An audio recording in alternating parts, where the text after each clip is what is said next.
ውድ የተዋሕዶ ልጆች ሆይ ሰላም እግዚአብሔር ከእናንተ ጋር ይሁን። ዛሬ ማለትም ህዳር 13 ቀን የአስሩ ክፍለ ነገድ ማለትም የአጋዝ ኪሩቤልና ሱራፌል ኃይላት መኖሪያቸው በኢዮር የሆነ የአርባብ መናብርትና ሥልጣናት ቤታቸው ራማ የሆነ የመኳንንት ሊቃናትና መላእክት ደግሞ ቤታቸው በኤረር የሆነ ምሕረትን የሚያወርዱ ልመናን የሚያሳርጉ አራቱ ወቅቶችም እንዳይዛቡ የሚጠብቁ በአጠቃላይ ለሰው ልጆች ሕይወትና ድህነት ሲባል ከፈጣሪያቸው የተሰጣቸውን ትእዛዝ ሲጠብቁና ፍቃዱን ሲፈጽሙ የሚኖሩ 99ኙ ነገደ መላእክት በአንድ ላይ የሚከበሩበት ቀን እንዲሁም በሮም ከተማ እጅግ ሀብታም ባለትዳር የአንድ ልጅ አባትና የከተማው መስፍን የሆነውን ደግ አብርሃም ነገር ግን አንድና ብቸኛ ልጁ ለ35 ዓመታትም ከአልጋ ላይ ተጣብቆ ይኖር የነበረ በዚያ ወራት ግን ሰው እየገደሉ የሚዘርፉ 13 ሽፍቶች ነበሩ።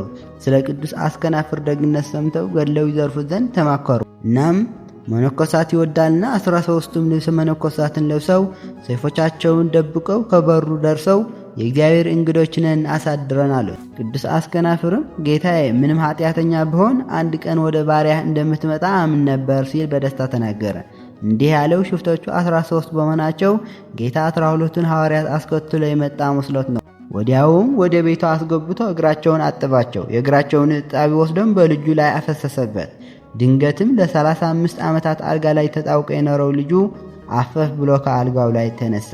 በዚህ ጊዜ ቅዱስ አስከናፍር ለ13 ሽፍቶች በግንባሩ ሰገደ። ሽፍቶቹ ግን ነገሩ ግራ ቢገባቸው ደነገጡ። ጌታ 12ቱን ሐዋርያት አስከትሎ መምጣቱን የሰሙ የሀገሩ ሰዎችም እየመጡ ይሰግዱላቸው ገቡ።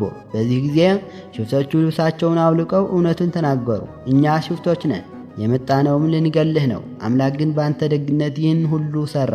አሁንም እባክህ ትገድለን ዘንድ ሰይፋችንን ውሰዳል። እርሱ ግን ንስሐ ግቡ እንጂ መሞት የለባችሁም ብሎ ስንቅ ሰጣቸው። 13 ሽፍቶችም ጥቂት ምስሮችን ይዘው ወደ ተራራ ወጡ።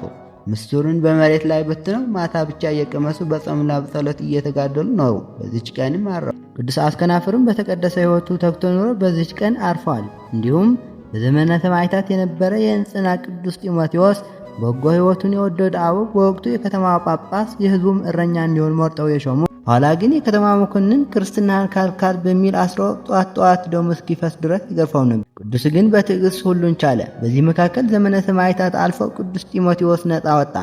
ያን ጊዜም ሕዝቡን ሰብስቦ ጸሎትን አደረገ። ጌታ ሆይ ይህንን መኮንን እባክህ ማርልኝ፣ ያደረገው ነገር ሁሉ ባለማወቅ ነውና። እናም ይህንን ጸሎት በወሬ ነጋሪ የሰማው ያ መኮንን በጣም ተገርሞ በቅዱስ ፊት ሄዶ በግንባሩ ተደፋ።